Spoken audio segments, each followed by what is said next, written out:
Bienvenue à notre troisième et dernière vidéo sur l'introduction des aliments solides, qui parlera des recommandations pour les enfants âgés de 12 à 24 mois et plus. Nous commencerons par une revue des recommandations de 9 à 12 mois. Ensuite, nous passerons à autres sujets tels que à quoi s'attendre après 12 mois, la répartition des responsabilités, y compris quoi, quand, où et comment la nourriture doit être servie. Et enfin, nous discuterons également des stratégies alimentaires ou de meilleures façons d'éviter que des comportements alimentaires non désirés.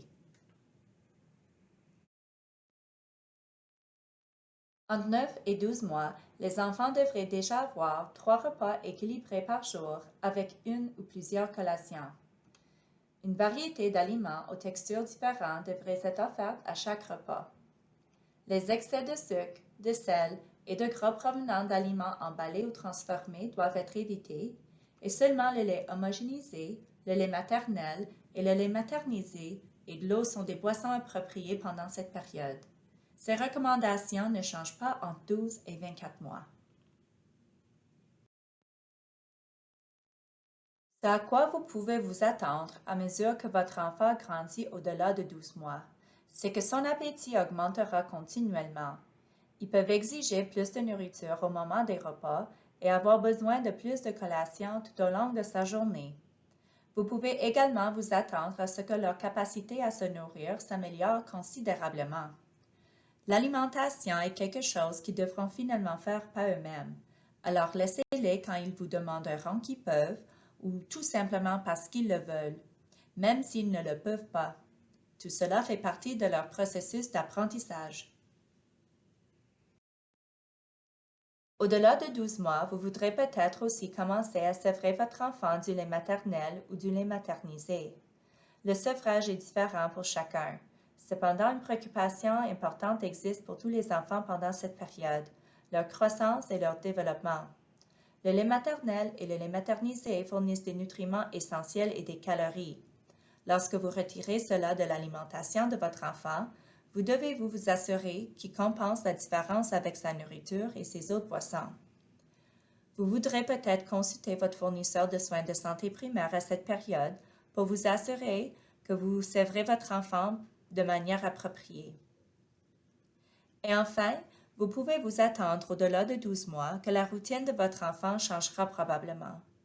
Peut-être qu'ils iront à la garderie et que d'autres leur donneront des aliments que vous n'avez pas préparés vous-même à des moments que vous ne pouvez pas contrôler. Comment vous et votre famille vous adapterez-vous au nouvel emploi du temps de votre enfant? Ce sont tous des sujets que nous explorerons tout au long de la suite de cette vidéo.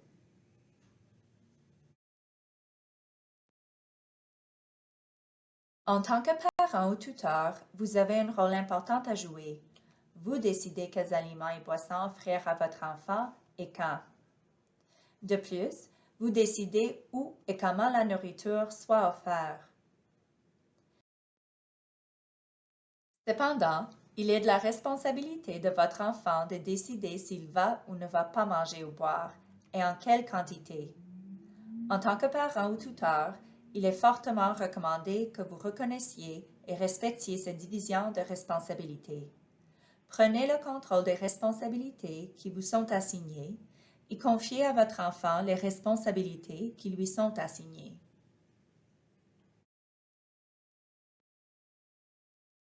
En ce qui concerne l'horaire de votre enfant, il y a quelques recommandations. Le petit déjeuner doit être offert au plus tard 60 à 90 minutes suivant la réveil. Le dîner et le souper devraient être offerts toutes les 4 à 6 heures par la suite et des collations devraient être offertes au besoin entre ou après les repas.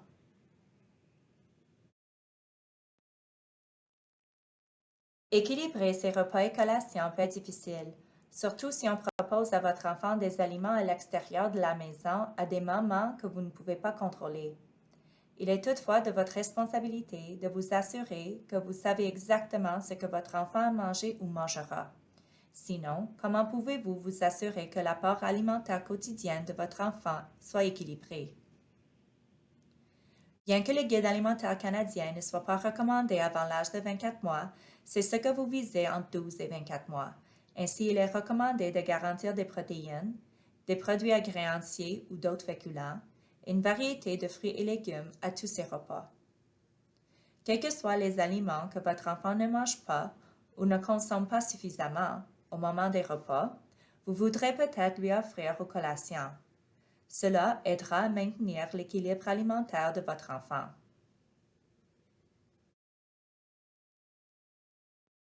À titre d'exemple, pour le petit déjeuner, vous pouvez offrir à votre enfant une bolle de flocons d'avoine préparée avec du lait homogénéisé et une banane. Cela ne fournira pas suffisamment de protéines à votre enfant par contre, alors vous pouvez lui offrir du fromage en guise de goûter avec des tranches de concombre et quelques raisins pour sa collation. Voici un autre exemple. Vous venez de chercher votre enfant à la garderie et vous découvrez qu'il a mangé des pâtes au bœuf et la sauce tomate pour le dîner, mais il a refusé la salade d'accompagnement. De plus, à l'heure du goûter, il a mangé 2 petits muffins au sang et une demi-banane. Il y a un manque important de fruits et légumes ici, alors vous voudrez vous assurer que votre enfant fait la différence à la maison. Au souper, vous pouvez lui offrir du poulet avec des patates douces, des carottes et du brocoli, et un bol de yogourt avec des baies pour sa collation du soir.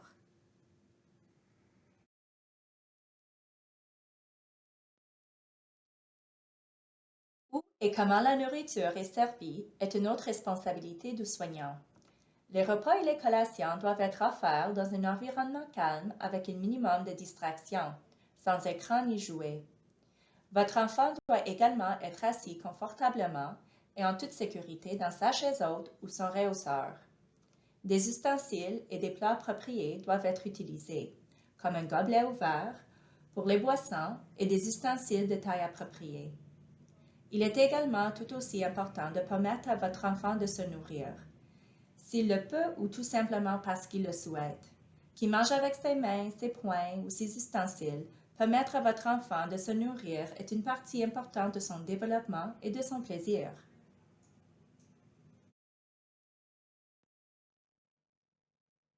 Si vous réussissez à mettre en œuvre la division des responsabilités, la probabilité que votre enfant développe des comportements alimentaires difficiles est considérablement réduite. Voici quelques stratégies supplémentaires pour aider à encourager des comportements alimentaires sains. Prenez des repas à table en famille ou en groupe. Cela encouragera votre enfant à faire partie de l'expérience partagée. Soyez un modèle pour votre enfant. Il y a plus de chances que votre enfant mange mieux et soit plus disposé à essayer de nouveaux aliments lorsqu'il est capable d'observer d'autres personnes manger les mêmes aliments.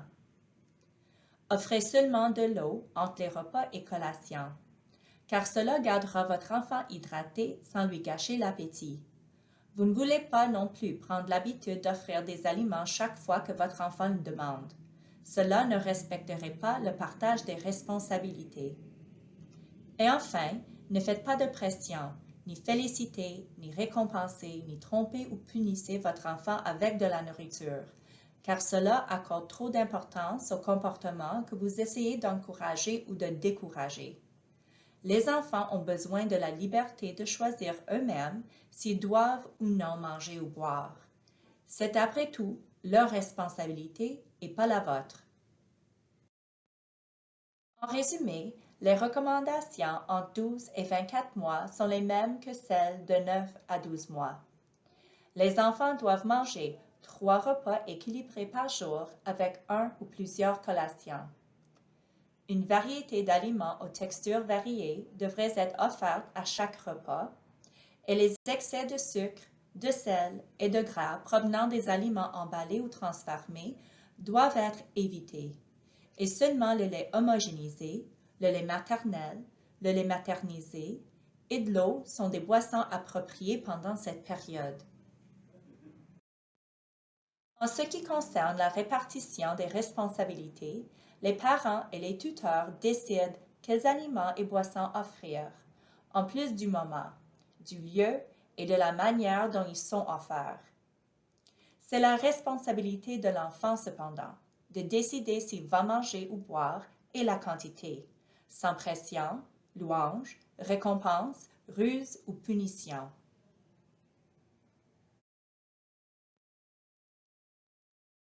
Si vous avez des questions ou des préoccupations, n'hésitez pas à appeler l'équipe de santé familiale de Credit Valley à tout moment et à demander un rendez-vous avec notre diététiste professionnel. Notre numéro de téléphone est le 905-813-3850. Nous espérons que cette information vous a été utile et nous vous remercions de votre participation.